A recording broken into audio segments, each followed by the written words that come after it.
So it's it's important to, first of all, when you start as a teacher, the more connection you have to yourself, the more connection you'll have to others. Первый важный момент, когда вы становитесь учителем, надо понять, что чем сильнее вы соединены с собой, тем лучше вы чувствуете других. So, this is the journey of connection is a long life process, isn't it?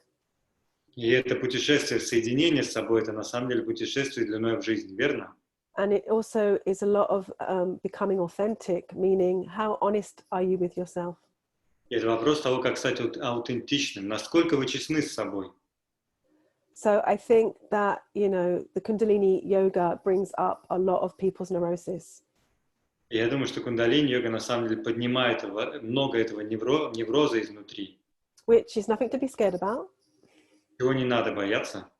But, neurosis is like your mental, let's say like your mental diseases, yeah? Like mental blocks.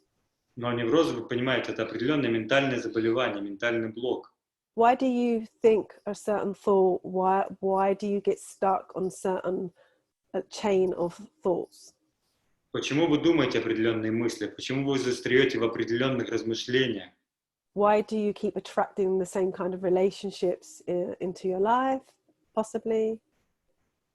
Почему вы привлекаете такие же ситуации в свою жизнь?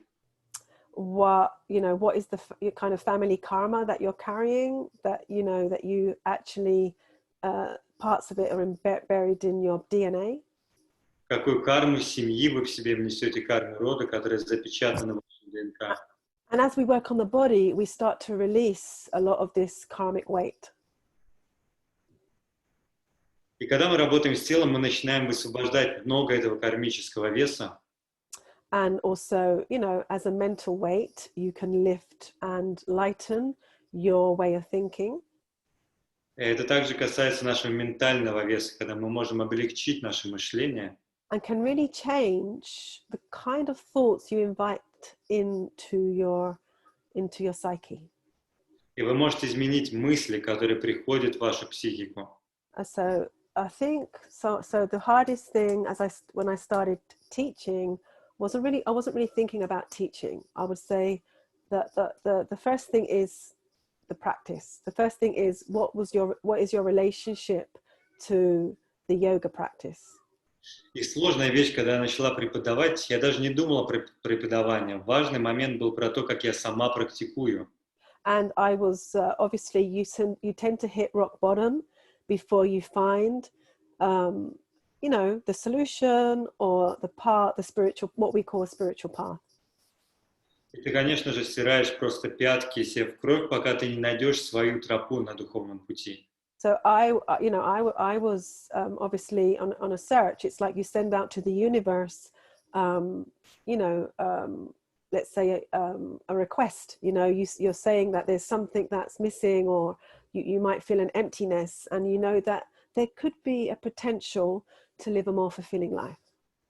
Когда ты начинаешь искать и шлешь этот запрос во Вселенную, что у тебя есть некий потенциал, и ты хочешь проживать жизнь более наполненно.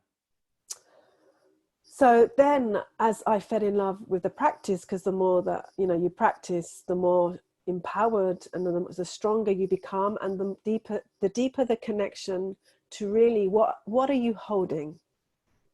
И когда ты погружаешься в практику, тем больше силы ты получаешь, тем больше видишь, что внутри тебя там спрятано. And you only get to deal with what you can, what the universe gives you in this moment to heal. You can't just heal your whole life story in 1 year. И ты можешь исцелить сегодня лишь то, что Вселенная дала тебе сегодня на исцеление. Ты не можешь исцелить всю свою жизнь за одно мгновение. But believe me, it will ignite the fire of transformation, which is what is Kundalini, which is pure fire of transformation to initiate your inner journey. Но поверьте, это зажигает этот внутренний огонь, этот кундалини, этот чистый огонь трансформации, который запускает наше путешествие. To be honest, I can't really say that it was challenging for me to teach. Teaching was always came naturally to me. I mean, the teaching was was just, you know, offering of the practice that I myself did. И скажу вам честно, для меня преподавание никогда не было особенно сложным. Это был просто путь, когда я делилась теми практиками, которые сама до этого практиковала. And I think that I was very hungry for, you know, spiritual knowledge. И я думаю, что я была очень голодной до этих духовных знаний. So what I would say, you know, one of the things you've got to be careful about is I would teach yoga, you know, I would want to give it to everyone, you know, my family, my friends. And I think that was the hardest thing, was to keep the boundary. И когда я начинал преподавать, я хотел дать кундалини-йогу всем моим друзьям, моей семье. И, пожалуй, самое сложное было сохранить границы.